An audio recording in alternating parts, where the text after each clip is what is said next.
bulan Mei itu ada perluasan insentif kan ya Mas? Itu maksudnya gimana sih? Ya, betul. Jadi ini juga berawal dari tadi PMK 23 yang dirasakan oleh wajib pajak itu mungkin masih kurang nih. Kalau insentif pajaknya cuma hanya hal-hal seperti ini saja, tadi ada PPh 21, ada 22 impor, ada PPN, ya mungkin itu masih kurang dan akhirnya ditambah diperluas lagi, termasuk juga yang sudah existing seperti PPh 21, dulu coveragenya itu hanya untuk misalnya perusahaan yang begini. Nah, di PMK yang rilis di Mei yaitu PMK 44 ya, setelah PMK 23 tadi itu akhirnya diperluas.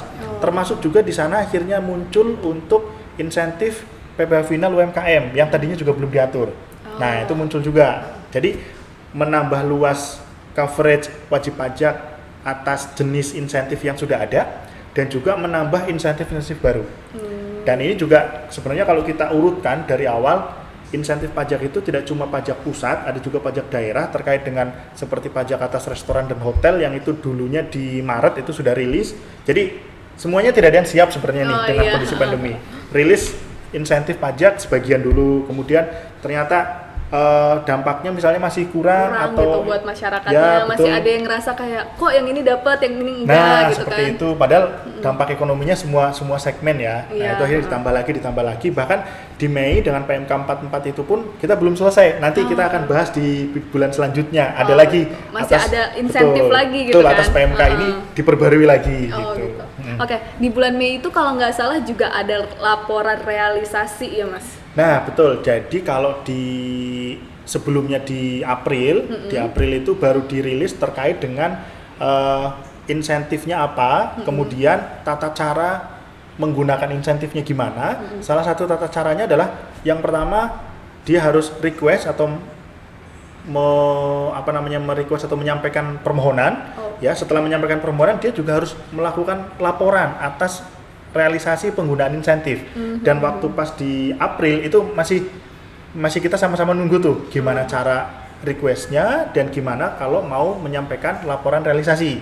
Nah, akhirnya di Mei berangsur-angsur itu sudah ready. Udah mulai dikasih tahu nih. Betul, dan itu juga dilakukan secara online menggunakan web DJP online. Jadi menu-menu di DJP online ini akhirnya makin bertambah. Kalau tadi di Januari kan pertambahannya masih sedikit ya. Januari, Februari itu masih dikit tuh. Nah, untuk yang realisasi ini jadinya makin tambah lagi. Gitu. Selanjutnya itu kalau nggak salah di bulan Juni itu ada produk digital yang bakalan dikenalin tarif PPN ya Mas? Ya, nah ini juga perkembangan nih.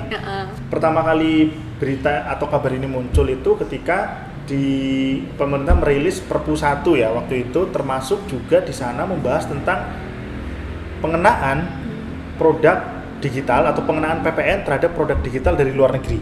Jadi gampangnya sekarang gini, kita coba ibarat yang mudah ya. Kalau misalnya tadi kita sekarang sudah langganan produk digital dari luar negeri, terus pengenaan PPN-nya itu kan harusnya dibayar sendiri oleh kita selaku konsumen. Sama kayak misalnya kita impor barang atau tadi ada barang kiriman, maka ketika barang itu datang, kita bayar PPN-nya ke kas negara, tapi bayarnya itu self assessment. Tapi hal ini ternyata belum tentu secara pengawasan di lapangan itu benar-benar bisa dilakukan dan bisa diawasi. Ini berbeda dengan misalnya kalau kita transaksi beli dari sesama pengusaha di dalam negeri. Misalnya di dalam negeri penjualnya PKP, maka waktu kita beli produk dia, maka sudah dipungut PPN oleh si penjual.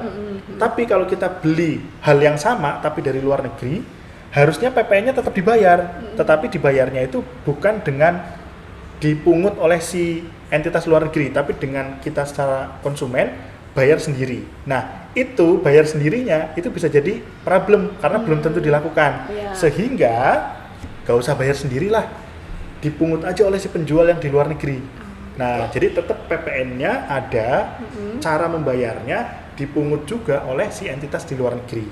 Nah, itu yang dimaksud dengan istilahnya ada aspek PPN untuk yang PMSE, yang produk digital tadi. Nah, itu mulai ada isunya itu di bulan-bulan itu.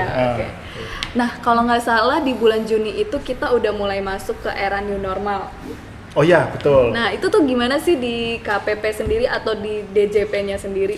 Ya, jadi ini menarik juga karena akhirnya DJP atau KPP melewati bulan-bulan Maret April yang tadinya paling ramai menjadi paling sepi lah boleh dibilang tahun kosong ini. bahkan. Ya, kosong, dan baru akhirnya layanan tatap muka dilakukan lagi mulai di bulan-bulan Juni tadi ya. Dan itu juga sebenarnya era baru terhadap layanan tatap muka karena walaupun sudah dibuka tapi jenis layanannya itu tidak sama persis seperti yang dulu. Contoh dulu, misalnya kalau kita mau daftar NPWP, itu dulu jalannya dua. Mau daftar lewat IREK atau DJP online, itu bisa. Mau datang langsung ke KPP tempat KTP-nya domisili juga bisa. Nah, dengan new normal ini, pendaftaran NPWP sama sekali tidak bisa lewat jalan manual atau datang ke KPP. Udah nggak bisa datang sama sekali tuh. Betul, jadi kalaupun misalnya kita mau daftar NPWP dan sudah sampai ke KPP, layanan itu tidak disediakan untuk dilayani secara tatap muka. Nah, jadi harus ya buka gadget dulu gitu. Tetap buka gadget, jadi palingan bakalan tetap sama orang yang ngelayanin tapi pakai gadget. Bisa jadi begitu, tapi gitu. idenya sih sebenarnya ya nggak usah datang gitu. Pengennya sih nggak usah datang, tapi kan mungkin ada tuh masyarakat yang suka ngerasa kayak, aduh lebih enak datang langsung kali ya biar diajarin atau kayak gimana kan itu kayak ada ya mas gitu. Betul, kan. Ya. Kayak aku sendiri pun pas bikin NPWP masih ada bingung tuh, jadi bakalan lebih enak kayaknya kalau ditolongin sama orangnya langsung kan. Yes, betul. Cuma ya apa boleh buat. Ya, sudah gitu. Banyak yang berubah dan ini juga untuk katakanlah mengurangi intensitas terkait dengan layanan tatap muka. Jadi apa-apa yang bisa dilakukan secara online di-push, dialihkan untuk dilanjutkan online saja. Oke, kita lanjut ke bulan Juli itu ada namanya EbuPot. EbuPot itu apa sih mas? Oh ya, nah ini juga salah satu pembaruan yang sebenarnya sudah direncanakan dari dulu sebelum pandemi, tetapi akhirnya ya udah dirilis saat pandemi juga nih akhirnya. EbuPot ini adalah intinya pembuatan bukti potong PPh pasal 23 secara elektronik. Kalau dulu bukti potong PPh 23 ya dibuat dengan ISPT, terus kemudian dilapornya itu menggunakan upload CSV ya, dan dari sisi lembar bukti potong itu terlihat belum ada sisi digitalnya lah kira-kira gitu. Nah, sekarang untuk EbuPot lembar bukti potongnya pun sudah ada QR code di sana. Oh, udah ada QR code-nya. Jadi tinggal di-scan aja berarti ya? Ya, betul. Jadi yang pertama dari sisi penerbitannya berubah, kemudian juga dari sisi yang menerima itu juga lebih fix ya, lebih yakin bahwa ini bukti potongnya nggak main-main nih, nggak edit-editan lah katakanlah gitu. Jadi dari penerbitannya berubah menjadi elektronik dan menggunakan website ya. Jadi kalau EbuPot itu menggunakan web, bukan dengan menginstal aplikasi. Dari membuat EbuPot sampai nanti menyusun SPT PPh 23-nya sampai submit-nya itu di satu alamat web yang sama. Oh gitu. Website-nya apa tuh mas? Di ebupot.pajak.go.id atau bisa juga tetap integrasi dengan DJP Online. Ya, karena di DJP Online silakan login. Setelah login baru memilih menu EbuPot. Nah, itu juga bisa. Gitu. Tapi intinya EbuPot mengubah bukti pemotongan PPh 23 yang tadinya ISPT dan sifatnya manual ya menjadi elektronik. Oh iya, EbuPot tuh mulai ada sejak kapan sih mas? Nah, kalau pengimplementasian EbuPot itu bertahap. Bertahap itu artinya secara nasional itu dimulai untuk masa pajak Agustus ya, sudah rilis pengumuman dari Juli waktu itu, tetapi sebenarnya itu kan nasional. Karena sebelum-sebelumnya bahkan dari mulai awal tahun masa Januari 2020 itu sudah ada beberapa wajib pajak yang terdaftar di KPP Madya ya, itu yang sudah mulai menggunakan aplikasi EbuPot. Nah, jadi belum nasionalnya bertahap. Karena memang ini sebenarnya agenda tidak ada pandemi pun ini akan tetap rilis sebenarnya. Ada ya. Betul ya. Kita lanjut nih ke bulan Agustus. Kalau nggak salah di bulan Agustus udah mulai ada nih produk digital mana yang bakalan dikenain. Ya, jadi waktu itu ada rilis pertamanya dari siaran pers DJP ada rilis entitas luar negeri mana saja itu yang akan dikenai kewajiban untuk memungut PPN atas penjualan atau atas transaksi penjualan dia di Indonesia. Contoh misalnya waktu itu ini kita sebut sebagai gelombang pertama.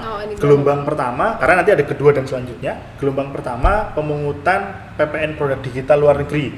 Dan di gelombang pertama ini mulai masa Agustus ada 6 ada 6 yang diberikan kewajiban untuk memungut PPN PMSE. Jadi di sana ada Amazon, ada Google, ada Netflix, ya itu kurang lebih yang produk-produk atau merek-merek yang terkenal yang dari situ. sering banget pasti dipakai sama semua orang lah. Betul, ya. karena tadi di bulan Juni kan kita sudah dikasih bocoran bahwa threshold terhadap yang akan dikenakan itu yang gimana.